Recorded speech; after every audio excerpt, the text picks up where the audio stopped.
Hello again, everyone. Pastor Tom here, and I want to talk to you for a few moments about Chicken Little because there's a scripture that I read earlier this week in my alone time with God that, believe it or not, reminded me of the story of Chicken Little.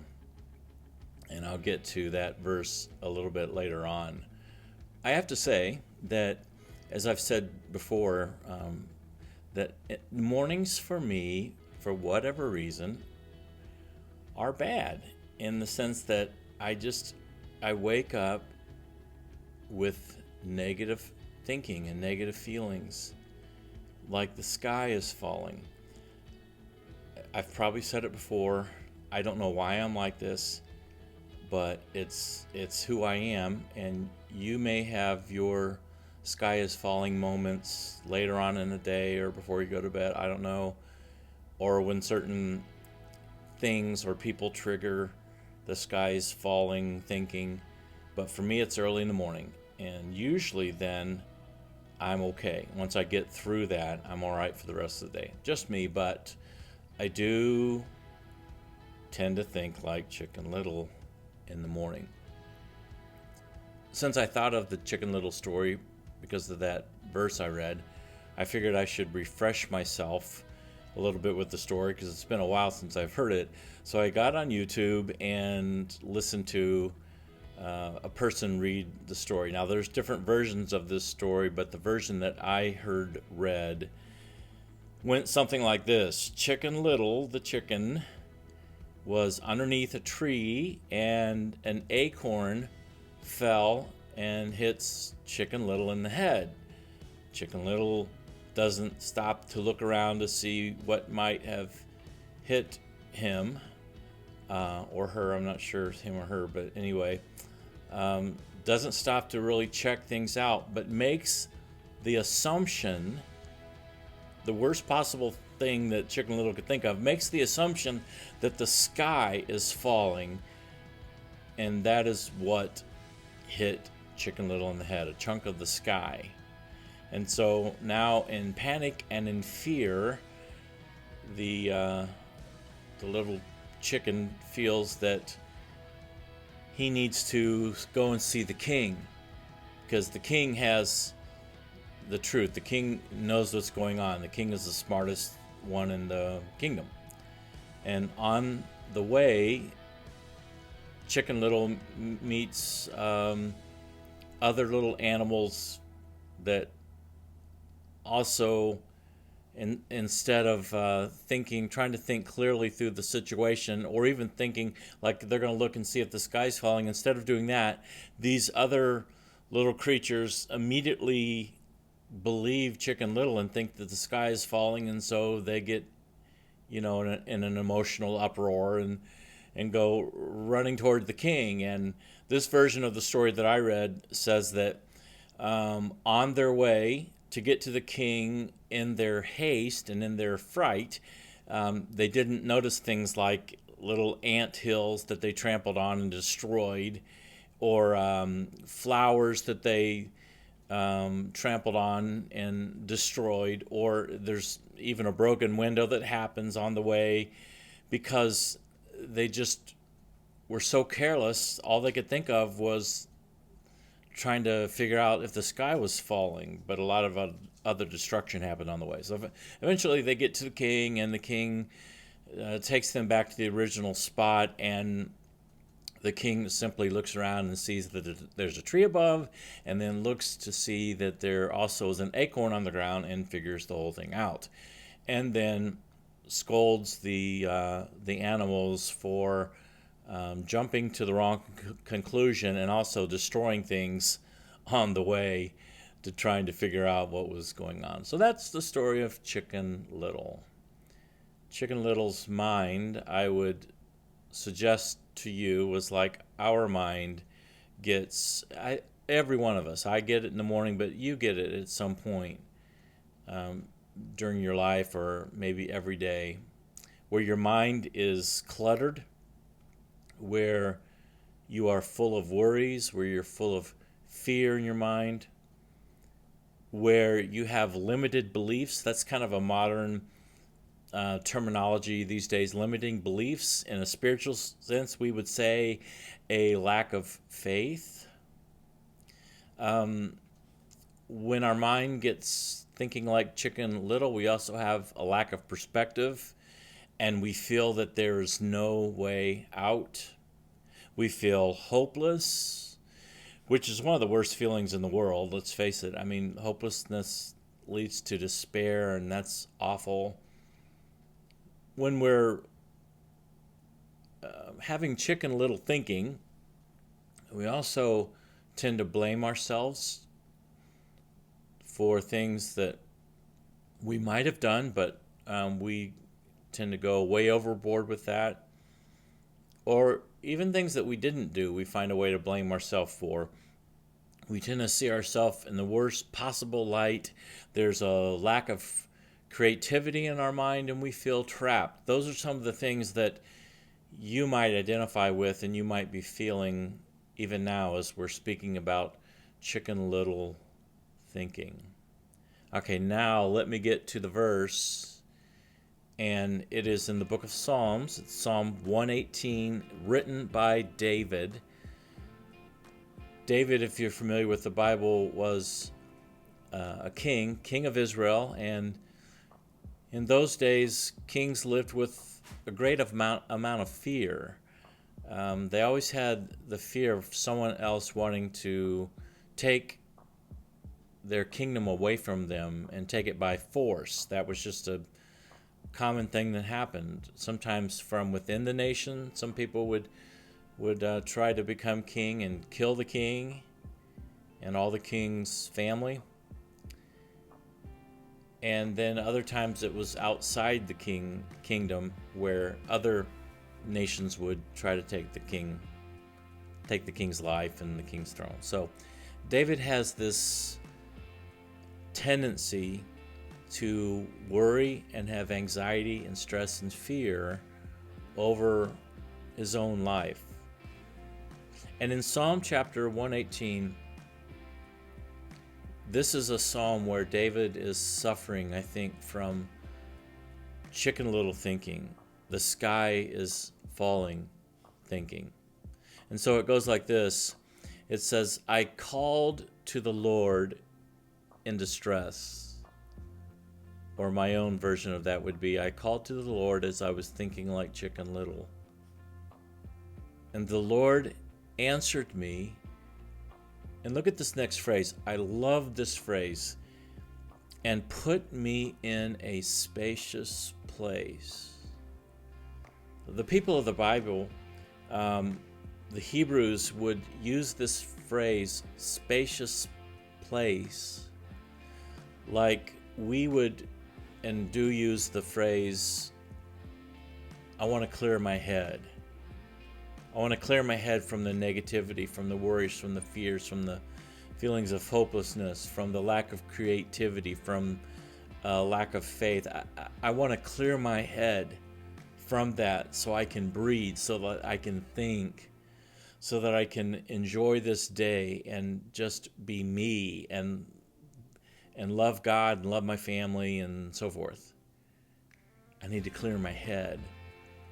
A lot of times we do that when we're on vacation. We get on vacation, we're not in our routines, we don't have the normal pressures of daily life, and we can clear our head and we can breathe, and it's so wonderful. This is David's way of saying, I want to clear my head, I need to clear my head. And the way they would say it in Bible times was, I need to get to a spacious place where my mind isn't cluttered, where I can just rest mentally and spiritually and physically and emotionally and breathe. Lord, I'm thinking like Chicken Little. I'm so closed-minded. I'm so inward. I think the sky is falling. I think the absolute worst about everything. Lord, clear my mind and place me, put me in a spacious place. I want you to look how the wording is in that. It says, put me in a spacious place. In other words, we really can't get to that place as effectively as God can get us to it. And so our prayers should be, Lord, with your power, being the one who created me, the one who made my mind, the one who made my emotions, my feelings, Lord, soothe my mind and my thoughts and my chicken little thinking, and put me in a better place mentally. Put me in a spacious place. Clear my head. And that's something that only God can do to that effect. Now, again, we can do it with vacations, and it's great, and we should do that. But there's something that happens and can happen in prayer and just spending some time with God. And man, this is how I get through it every single day when I have chicken little thinking, is that I give those fears and those burdens, I give it to God, and I remind myself, as David did,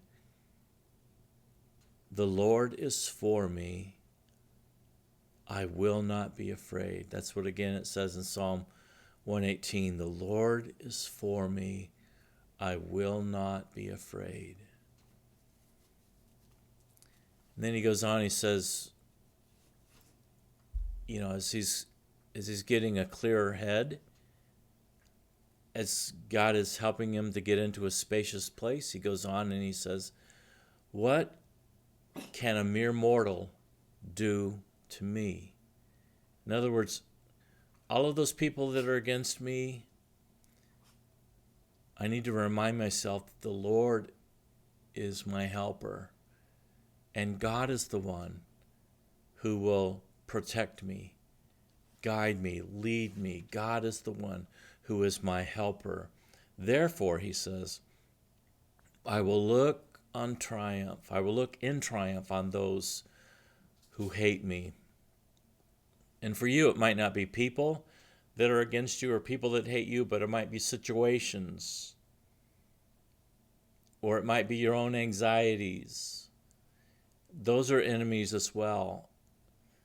And David is saying, learn to run to God in prayer. Take some moments to breathe wherever that might be, a quiet place that you find in your house or out in your yard or walking along the road or something, just a quiet place where you can spend with God and ask God to clear your mind.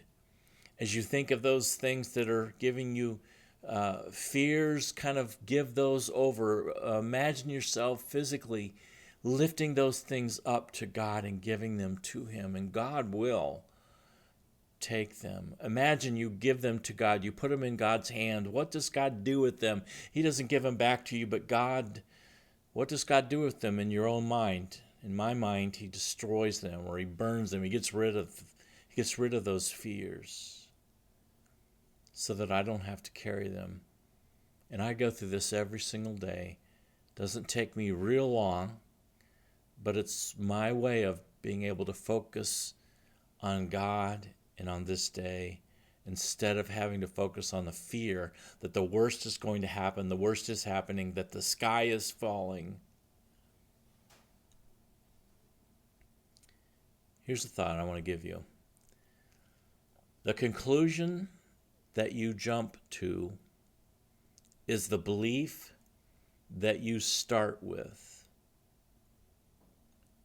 The conclusion that you jump to is the belief that you start with.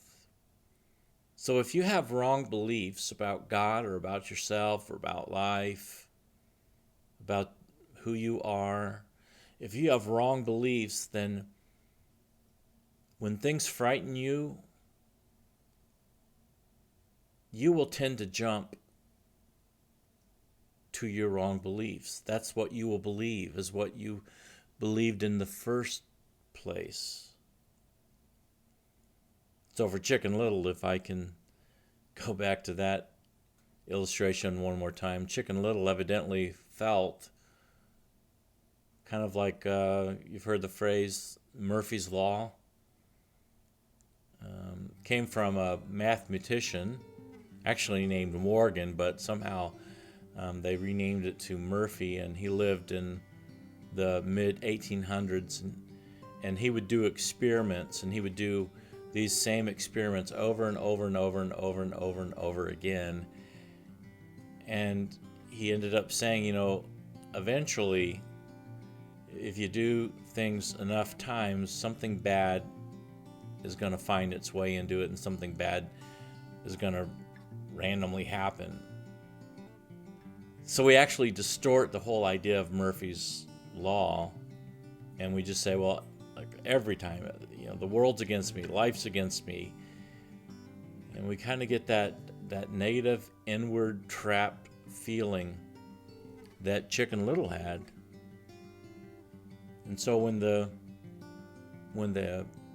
acorn hit his head, immediately he goes back to the conclusion that he believed every day of his life anyway, that life is random, that bad things are just, a moment away, and whatever could go bad is going to go bad for Chicken Little. And so that makes sense for Chicken Little that the sky would be falling.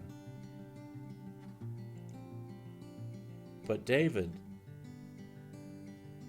had the wisdom enough to go to God with his fears and say, Lord, help me think clearly. Give me some spacious place. And his conclusion then was, the Lord is my helper, not the sky is falling, but the Lord is my helper. Therefore, I can look in triumph on those who hate me. Notice it doesn't say that those who hate me will just be gone, or the bad situations in life will be gone. God's not going to take those things away until we learn what we need to learn from them. But instead, while they are still there in our life, God is going to help us have victory. Kind of like the sheep in Psalm 23, that God prepares a table for them in the presence of their enemies, the presence of the predators that were around, wanting to take the life of the sheep. Right in the presence of their enemies, God prepares a feast and protects them while they eat. Now, I'm gonna close with just a few thoughts of some more ideas. I'm encouraging you, when you think like Chicken Little, to take some time in prayer. Not only, I think we ought to do it every morning, so that we can start the day off right, with the right mind centered in God, centered on God, but also what I am going to call pause prayers, which are little prayers that can take 30 seconds that you can pray maybe at lunchtime or at dinner, or mid-morning.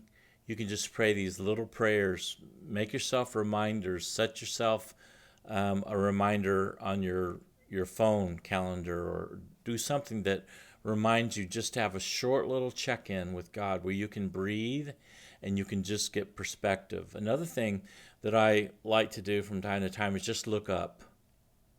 Look up at the sky and look at the clouds and see how big God is. Or if it's nighttime, obviously, look up at the stars and just see how big God is, and know that if God has all that within his control, certainly he has your life in his hands, and he can control the things that are going on around you that'll work out for your own good, as Romans 8:28 says. Music is a good way, of course. Make sure that it's music that's going to soothe your soul. It's going to speak to your soul. There are so many wonderful Christian groups out there now, worship music, that can just help God be able to speak to your soul through the music. It can be an amazing thing when you're thinking like Chicken Little. Get out of nature is another idea. Or exercise, just even a little bit of exercise can get those endorphins going and just help you feel a little bit better. You might be someone who would do good with writing your thoughts down and your fears down. It kind of helps you get them out. It helps you focus them. And when you write them down on paper, you might if you have a spare Bible somewhere in the house, you might put those fears on paper and just kind of put it in that Bible, and then put it somewhere that you can go to add more fears to, maybe the next day or the day after. But the physicalness of that is good, because you are saying kind of to your mind, by doing it physically, that I've prayed about this, I've thought about this, I've given it to God, and now I've done all I can do, so I'm going to put it safe and secure in God's hands, and I'm going to put that Bible over, in a corner that'll be kind of my, God's worries corner, and God can just worry about that. It doesn't have to be a Bible, but it's good to have something physical that you can do, because we are very tactile oriented as people. One other thing that I would say is to catch yourself when something bad goes on, and when you say, "Oh God, what am I going to do about this, that?" Catch yourself, and instead of saying, "What am I going to do?" turn that around to the truth and say, "Oh God, what are you going to do about this or that?" I have found that so helpful. My first reaction is, "Oh God, what am I going to do about this and that?" And God has taught me to catch myself and say, "Oh God, what are you going to do? Oh God, how are you going to bring glory to yourself through this? Oh God, how are you going to answer this problem? Oh God, what are you doing already about this? Because you've known about it a lot longer than me. Oh God, what are you going to do that I'm going to be able to rejoice in later on?" And that is a way of just relaxing yourself and saying, the King knows, and the King is in charge. I don't have to go running, trampling over flowers and breaking windows and anthills, stomping on them and causing other destruction in my mind and my life and other people's lives. Instead, I can just say, "Oh God, I'm going to sit back and I'm going to enjoy this day and just see what you do." So, for those of you who think like Chicken Little from time to time, which I know you do from time to time, I hope that this will be a helpful teaching for you. Until the next time, God bless you.